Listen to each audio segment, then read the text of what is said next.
স্বামী তার বউরে দেখে নাই, একজন অন্যজনের সঙ্গে সাক্ষাৎ হয় নাই। কিন্তু আজকে আমরা বড় সৌভাগ্যবান, আলহামদুলিল্লাহ বলেন। বহনুর সাথে বউ দেখতে গেল, বউ দেখতে যে বিয়ের আগেই বইয়ের নাম্বার পেয়ে গেল। আর বহনুকে হোঁড়া দেখো যে নাম্বারটা লওয়া যায় না। আমরা কত বড় সৌভাগ্যবান যে আমরা বিয়ের আগে বউ দেখতে পাই, বউ তো দেখতে পাই পাই আবার বউয়ের মোবাইল নাম্বারও পেয়ে যায়।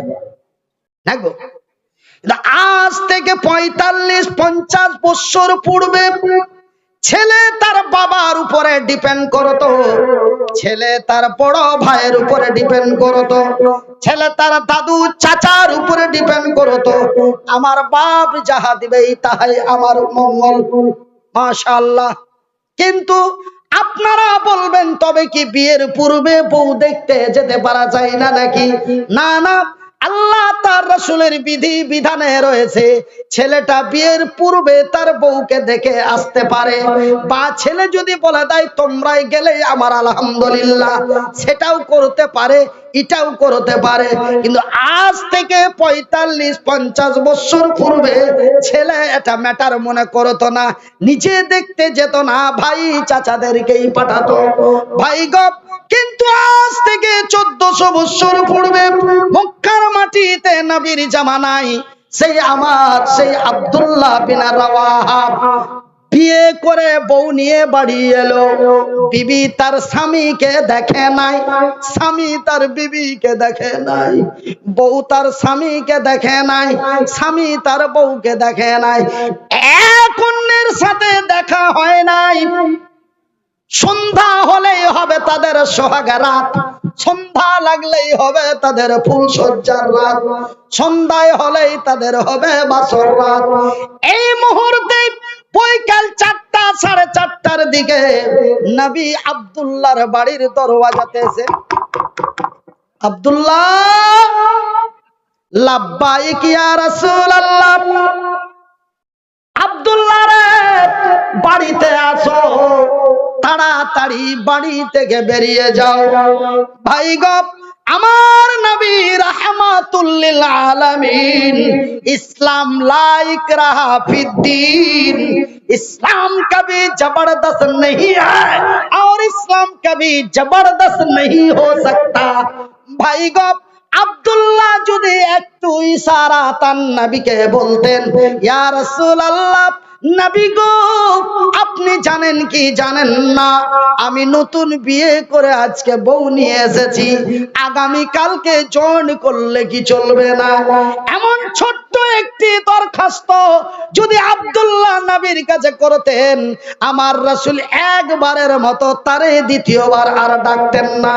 কিন্তু না না, আব্দুল্লাহ বিন রাওয়াহা যখনই নবী এমন শব্দ ব্যবহার করে দিলেন, আব্দুল্লাহ রে তুমি তাড়াতাড়ি রেডি হয়ে তোমার সরঞ্জাম নিয়ে তুমি বাড়ি থেকে বেরিয়ে পড়ো, আমি রাসূল তোমারে কমান্ডারের দায়িত্ব দিয়েছি, আমি তোমারে সেনাপতির দায়িত্ব দিয়েছি, ওই মৌতার প্রান্তে তোমারে কমান্ডারের দায়িত্ব দিয়েছি। আব্দুল্লাহ বিন রাওয়াহা নবীর কথাটি শুনে 1 মিনিট লেট করলেন না, হাতে নিলেন ঢাল, হাতে নিলেন তরোয়াল, ব্যাগ ঝোলা পিছে লটকে নিয়ে উল্টো পিঠ দিয়ে বাড়ি থেকে বেরিয়ে যাচ্ছে। তার সুন্দরী রমণী বিবি সাহেবা পিছন থেকে ডাক দিয়ে বলছে, আব্দুল্লাহ রে চলে যাচ্ছ যাও, বাধা দেব না, আমি নিজেকে বড় সৌভাগ্য নি যে আমি এক শহীদের বিবি হতে পারবো। আমার স্বামী আজকে কমান্ডারের দায়িত্ব পেয়ে গেছে, আমি অত্যন্ত আনন্দে আনন্দিত, আমি শহীদের বিবি সাহেবা, আমি আপনার একবার যেতে বঞ্চিত করব না, একবারের মতো যেতে নিষেধ করব না, 1 ঘন্টার মতো যেতে নিষেধ করব না। ওগো স্বামী যান, বিদায় কালে একটু চেহারাটা দেখা যাবে না, আমি তোকে বাধা দিব না, তোর কাছে 10 মিনিটও সময় নেব না, খালি টুকি বেড়া সালামটা দিয়ে যেতে পারবি না? তোর মুখখানা একটু দেখতুম, আর আমি আল্লাহর কাছে শুকরিয়া আদায় করতুম যে কি আমি শহীদের বিবি সাহেবা। কেন? তুমি তো শহীদ হতে যাচ্ছ লড়াইয়ের ময়দানে, সততার বিজয় করার জন্য। স্বামী তার উত্তরের জবাব দিয়ে বলেন, আরে বিবি সাহেবা, রে আমার সুন্দরী রমণী, আমি তোমার সাথে দেখা করতে পারি না। কেন গো স্বামী জান? বলে, বিবি রে, তোমার সাথে দেখা করতে যে যদি তোমার সুন্দরী রমণী টকটকে ঝলঝলে চকচকে চোখগুলি দেখে, মুখখানা দেখে, তোমার পাতলা পাতলা ঠোঁটগুলি দেখে যদি আমার মনে ভালোবাসা এসে যায়, যদি তোমার মুচকি হাসিতে প্রেমে পড়ে যায়, বিবি রে, যদি আমি তোর মহব্বতে পড়ে যাই, যদি তোমার ভালোবাসায় পড়ে যাই, আমি আব্দুল্লাহ যেতে পারবো না। আমার রাসূল আমারে খুঁজবে, আমার আব্দুল্লাহ কই, আমার আব্দুল্লাহ কই। না রে বিবি না, আমি তোমার সাথে দেখা করতে পারি না। বিবি উত্তরের জবাব দিয়ে বলে, গো স্বামী জান আব্দুল্লাহ, আল্লাহর কসম দিয়ে বলি, সৃষ্টিকর্তার কসম দিয়ে বলি, আমি তোমারে কোনো প্রেম নিবেদন করব না, আমি তোরে কোনো মুচকি হাসি দেব না, আমি তোরে প্রেমের জালে ফেলব না। বিবি রে, ও গো স্বামী জান, আমি একটু তোমার চেহারাটা দেখতে চাই, যেন কাল কিয়ামতের দিন। কোন দিন? কোন দিন? আমার বিবি আমাকে বিদায় দেয় 2 দিনের জন্য। আমাকে যেমন কালকে বিদায় দিয়ে দিবে 16 তারিখের মতো, আমার বিবি আমাকে বিদায় দেয় 2 মাসের জন্য, আমার বিবি আমারে বিদায় দেয় 6 মাসের জন্য, আমার বিবি আমারে বিদায় দেয় 9 মাসের মতো, আমার বিবি আমারে বিদায় দেয় 2 বছরের মতো। কিন্তু বন্ধুরে, আব্দুল্লাহর বিবি সাহেবা আব্দুল্লাহকে বিদায় দিচ্ছে কাল কিয়ামতের দিন পর্যন্ত। সুবহানাল্লাহ। ওগো স্বামী জান আব্দুল্লাহ, আমি তোমার চেহারাখানা একটু দেখতে চাই, যেন কাল কিয়ামতের দিন হাসরের ময়দানে তোমার সুন্দর চেহারাখানা দেখে আমি চিনতে পারি এটা আমার সোহাগরাতের স্বামী আব্দুল্লাহ। নারে তাকবীর! এ জাগি জাগি জাগি রে মুসলমান, এ জাগি জাগি জাগি রে মুসলমান, চৌদিকে ফিরিয়ে দেখ তুই তৌহিদি ফরমান। এ জাগি জাগি জাগি রে মুসলমান, এ জাগি জাগি জাগি রে মুসলমান, চৌদিকে ফিরিয়ে দেখ তুই তৌহিদি ফরমান। নারে তাকবীর! আমার ভাইরা, আমার বন্ধুরা, দেখুন ওই যে আল্লাহ বলেছেন, ওয়াতুজাহিদুনা ফি সাবিলিল্লাহ, তোমরা জান এবং মাল দিয়ে, মাল এবং জান দিয়ে, আগে বলেছেন মালের কথা, তারপরে বলেছেন জানের কথা। দেখুন বন্ধুরে, তারা কত ছিল লোভী, তারা কত, তাদের ভিতরে কত লোভ ছিল ভাই গো আমার আব্বা জানেরা, তারা ছিল কত বড় প্রেমিক, তারা ছিল বড় লোভী। তারা জান্নাতের লোভে পড়ে, কিসের লোভে পড়ে? জান্নাতের লোভে পড়ে, নবীর ভালোবাসায় মহব্বতে পড়ে একজন বিয়ের রাতের সুন্দরী বিবি সাহেবাকে রেখে জীবনের বিদায় নিয়ে চলে গেল। কিসের লোভ রে? তাদের লোভটা ছিল জান্নাতের, ওরা বিজয় হলো, ওদের লোভটি ছিল জান্নাতের। ভাইজান, ওরা জান্নাতের লোভে পড়ে, নবীর ভালোবাসায় পড়ে, ওরা জান্নাতের লোভে পড়ে, নবীর ভালোবাসায় পড়ে। ওরা জাতিকে দিয়েছে ইতিহাস। ওরা জাতিকে কি দিয়েছে? ওরা জাতিকে কি দিয়েছে? ইতিহাস।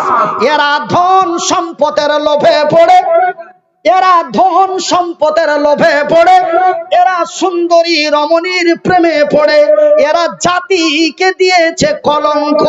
ওরা বিজয় হলো, এরা প্যাদানি খেলো। জায়গা মতন এসে কি ঠেকলো? ঠেকাঠেকি হয়েছে? ঠিকঠাক ঠিকঠাক হয়েছে? জায়গা দিলে এসে সেম করে ভিড়িয়ে দেওয়া গেছে তো। ওরা জান্নাতের লোভে পড়ে, নবীর ভালোবাসায় পড়ে, ওরা বিশ্বকে দিল ইতিহাস। এরা ধন সম্পদের লোভে পড়ে, সুন্দরী রমণীর প্রেমে পড়ে, এরা জাতিকে দিল কলঙ্ক। ওরা বিজয় হলো, এরা বঞ্চিত হলো। ওরা বিজয় হলো, এরা প্যাদানি খেলো। সেই দিন ভারত, সেই দিন মক্কার কাবা, বাইতুল্লাহ, মসজিদে হারাম, হারামের সুরক্ষা হলো, ভারতের বাবরি মসজিদ ভেঙে দেওয়া হলো। সিস্টেমটা টোটালি উল্টা। সেই দিন মক্কার কাবা মসজিদ, কাবা বাইতুল হারাম, মসজিদে হারামের সুরক্ষা হলো, ভারতের ঐতিহাসিক মসজিদে বাবরিকে ভাঙা হলো। তার কারণ একটাই, আজকে আমরা ধন সম্পদের লোভে পড়ে, সুন্দরী রমণীর মায়া জালে মহাব্বতে পড়ে আমরা নিজেকে নিজে বরবাদ এন্ড ধ্বংস হয়ে গেছি। ওরা বিজয় হলো, এরা বঞ্চিত হলো। ওরা বিজয় হলো, এরা লাঞ্ছিত হলো। আমি মনিরউদ্দিন আপনাদের বলতে চাই, আমি মনিরউদ্দিন আমার পাড়ার, আমার এলাকার মানুষ, যুবক তরুণ বন্ধুদের বলতে চাই, আজকে আমরা ভারতবর্ষের মাটিতে যদি মক্কা, মদিনা, তায়েফের মতো শান্তিময় বিরাজ করে সত্যের পতাকা উঁচু করতে চাই, তো মদের বোতলগুলি ভেঙে দিয়ে, সুদের খাতা থেকে নামটা কেটে দিয়ে, অন্যায়ের মুখে লাথি মেরে, বাতিলের মুখে ঝাঁটা মেরে একটা মাতালকে যদি মেরে ফেলে দিতে পারো, আল্লাহর রহমত তোর উপরে প্রতিদিন রাত্রে নাজিল হবে। একটা মাতালকে যদি পিটিয়ে মেরে দিতে পারো, ওকে আগে ছুটাও, খুব সুন্দর করে ছুটাও, ছুটাইতে না পারলে পিটিয়ে মেরে দাও, আল্লাহ খুশি হবে। এমন মাতালের দরকার নাই। কেন? জান্নাতের মেন রাস্তাই হলো মালকে, মদের বোতল ভেঙে দেওয়া। জান্নাতে যদি যেতে চাও, ভারতের মাটিতে যদি শান্তির বিরাজ করতে চাও, তো মদের বোতলগুলি ভেঙে দাও। আর নাম্বার 2, সুদের খাতা থেকে নামটা কেটে দাও। অন্যায়কে প্রশ্রয় দিবেন না। তারা মাত্র 3000-এ বিজয় করলো মক্কার মাটি। আমরা আজকে 3 লক্ষ, প্রায় কয়েক লক্ষ মুসলমান ভারতের মাটিতে। আমরা অনেকেই এমপি এবং এমএলএ আছি, অনেকেই মুখিয়া, সারপঞ্চ, বড় বড় ডন আছি। তবুও কেন আমাদেরকে কুত্তার মতো মার খেতে হয়? আমাদের চরিত্র খারাপ, আমাদের ব্যবহার খারাপ, আমরা নিজেকেই লাঞ্ছিত, আমরা নিজেকেই বঞ্চিত। ভাইজান, আমি মনিরউদ্দিন বলছি, মুসলমানেরা যদি আজকে ভারতবর্ষের মাটিতে মার খায়, মুসলমানের দোষেই খায়। তার কারণটা হলো, ভাইজান, আমেরিকা থেকে নিয়ে লন্ডন পর্যন্ত, জাপান থেকে নিয়ে কুয়েত পর্যন্ত, ভারত থেকে নিয়ে পাকিস্তান পর্যন্ত, হিন্দু, জৈন, বৌদ্ধ, খ্রিস্টান, ইহুদি, নাসারা, এমন কোন জাতি ধর্ম কোরআনের উপরে আঙ্গুল তুলতে পারেনি। কিন্তু এক মুসলমানের বাচ্চা, ভারতেই তার বাড়ি, উত্তর মধ্যপ্রদেশে বাড়ি, নাম তার অসীম রেজভি। সেই অসীম রেজভি কোরআনের 26টি আয়াতের উপরে ভারতের সুপ্রিম কোর্টে মামলা দায়ের করলো। এখন অসীম রেজভি বর্তমান হিন্দু ধর্ম গ্রহণ করে আছে, তাকে মুসলিম জাতি থেকে বের করে দেওয়া হয়েছে, বলি আলহামদুলিল্লাহ। ভাইজান, একটা কুড়োল, আমি একটা মারাত্মক কথা আপনাদের বলেছি, একটা কুড়োল একটা গাছকে কেটেই যাচ্ছে, গাছটা কাঁদছে আর বলছে, তোর জানে কি দয়া হয় না, তোর জানে কি মায়া হয় না, আমার উপরে এত ফল ধরে আছে, আল্লাহর বান্দারা খাবে, তুই কেমন করে আমাকে কেমন করে কেটে দিচ্ছিস, তোর জানে কি বিচার হয় না, আমি এক ফলের গাছ, তুই কেন আমাকে কেমন করে কেটে দিচ্ছিস। গাছ কুড়ল বলে রে আল্লাহর সৃষ্টি গাছ, আমি কুড়ল তোকে কখনো কাটতে পারি না, কাটার মতো ক্ষমতা আমার নাই, আমি তোরে কোনোদিন কাটতে পারবো না, কাটার মতো সেই শক্তি আমার নাই, কিন্তু জানিস রে তোর জাতি আমার সাথে আছে, তোর জাতি যদি আমার সাথে না থাকতো তোকে কাটতে আমি পারতাম না। যেখানটা ধরে চোপাইছে ওখানটা কার যায়? গাছের যায়। ওই যে তোর গাছ তোর যায় তার পাছায় আছে, তোর জাত যদি আমার পাছায় না থাকতো তোর একটা পশম কাটতে পারতাম না, সেই ক্ষমতা আমার নাই।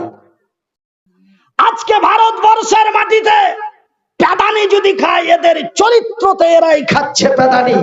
কথা মনে হয় মোটা মোটা হয়ে যাচ্ছে। ওই যে মনির তুই কখন কখন এত গরম গরম করা শিখে নিলি বা দেখি। আমার ভাইয়েরা, আমার সোনার চানেরা, আমার শিক্ষিত বুদ্ধিজীবীগণ, আমি মনিরউদ্দিন আপনাদের বলতে চাই, কল্যাণ যদি হতে চান তবে সত্যের পতাকাটা হাতে নিন। আমি এতক্ষণ পর্যন্ত মক্কা এবং ভারতের ঘটনা বললাম, আর একটা ছোট্ট ঘটনা বলবো, সেটা হচ্ছে ইয়াসরিব শহরের ঘটনা। বলে ইয়াসরিব শহরটা আবার কোথায় আছে? ইয়াসরিব শহর আমি নিজে ঘুরে এসেছি। ইয়াসরিব শহরের নাম হলো, বর্তমান ইয়াসরিব শহরের নাম হলো আল মাদিনাতুল মুনাওয়ারা। মদিনার এখন বর্তমান যেটা মদিনা শহর, এটা আজ থেকে নবীর জামানায়, নবী মদিনায় যাওয়ার আগে ওই শহরটার নাম ছিল ইয়াসরিব। আল্লাহর নবী যাওয়ার পরে জায়গাটার নাম রাখা হয়েছে মদিনাতুল মুনাওয়ারা।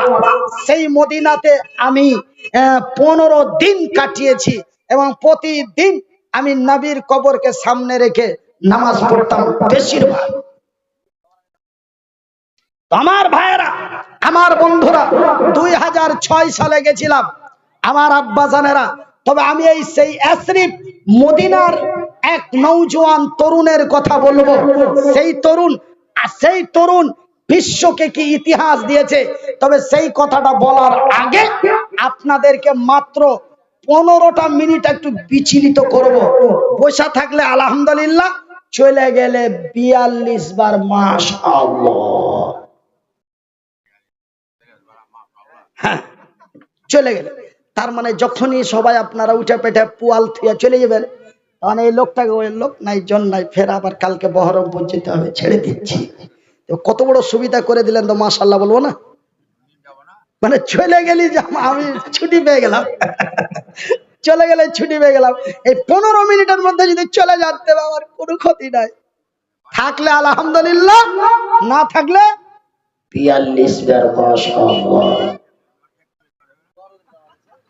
আমার ভাইয়েরা, আমার আব্বা জান সোনার চাঁদ শিক্ষিত বুদ্ধিজীবীগণ, আমার পাড়ার এলাকার হরিশ্চন্দ্রপুর থানার অন্তর্গত তালসুড় গ্রামের লোকেরা, পূর্ব তালসুড় গ্রামের লোকেরা, আমি মাত্র 15 মিনিট সেই আব্দুল্লাহ বিন রাওয়াহা জান্নাতের লোভে পড়ে, নবীর ভালোবাসায় পড়ে, যদি তার সোহাগ রাত্রের বউ রেখে, বিবি রেখে, মৌতার প্রান্তে শহীদের ময়দানে যে, যুদ্ধের ময়দানে যে যদি শহীদ হয়ে যেতে পারে, সেই দিন ভারতের বাবরি মসজিদকে বাঁচাতে যে, এরকম বয়স, এত দাড়ি পেকে গেছে, এর থেকে কম, সেই দিন বাবরি মসজিদের বারান্দায় 18 বছরের যুবকেরা, 19 বছরের যুবকেরা, 20 বছরের যুবকেরা, 30 বছরের যুবকেরা, তারা বাবরি মসজিদের বারান্দায় বালতির মতো বালতি রক্ত, তারা বালতির বালতি রক্ত তাদের বয়ে গেছে। ওরা যদি রক্ত দিতে পারে, ওরা যদি সোহাগ রাত্রের বিবি দিতে পারে, জান্নাতের লোভে পড়ে, আমার রাসূল বলছেন সহিহ আল বুখারীর হাদিস, মান বানা লিল্লাহি মসজিদান বানাল্লাহু লাহু বাইতান ফিল জান্নাত। যারা আল্লাহর ঘর বানায়, আল্লাহ তাদের ঘর বানায়।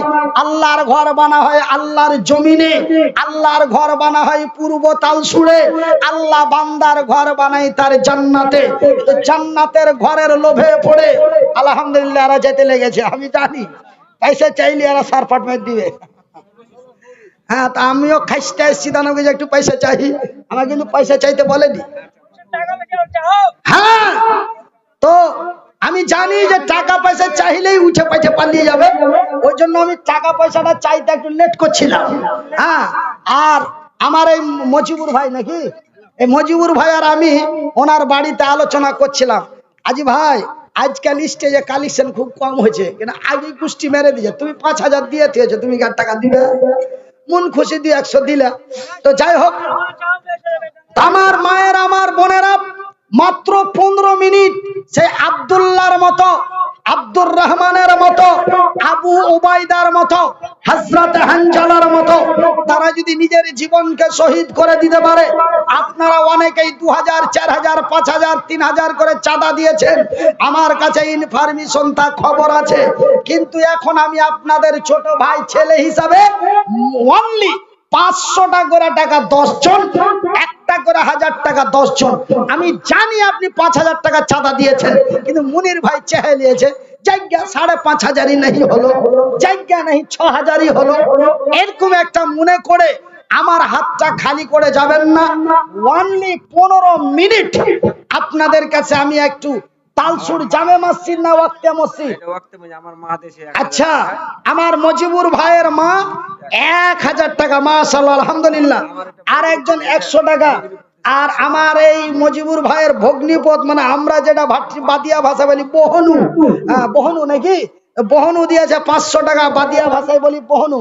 হ্যাঁ, আরেকজন মাশাআল্লাহ আলহামদুলিল্লাহ, হ্যাঁ এই গ্রামের জামাল ভাই, আমার এই মজিবুর ভাইয়ের ভাই জামাল ভাই 600 টাকা আলহামদুলিল্লাহ।